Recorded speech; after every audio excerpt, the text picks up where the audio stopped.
ಚಿಟಗುಪ್ಪ ತಾಲೂಕಿನ ವಿಠ್ಠಲಪುರ ಲಿಂಗೋಳದಲ್ಲಿರುವ ಪುರಾತನ ಪಂಚಲಿಂಗೇಶ್ವರ ಮಂದಿರದ ಜಾತ್ರಾ ಮಹೋತ್ಸವ ನಿಮಿತ್ತವಾಗಿ ನಾನಾ ಧಾರ್ಮಿಕ ಕಾರ್ಯಕ್ರಮಗಳು ಆರಂಭವಾಗಲಿದೆ.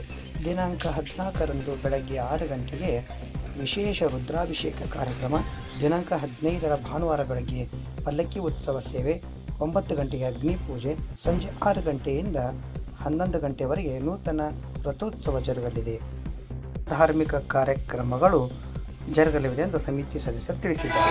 ಕಾಶಿಯಿಂದ ಬಂದಂಥ ವಿಶ್ವೇಶ್ವರ ಈಶನೇ ವೈದ್ಯೇಶ್ವರ ರೂಪದಲ್ಲಿ ಅಲಕಾಡಲಿರುವನು. ಪಂಚಲಿಂಗ ದರ್ಶನ ಪರಮ ಪುಣ್ಯ ದರ್ಶನ ಪಂಚಮಹಾಪಾತಕವ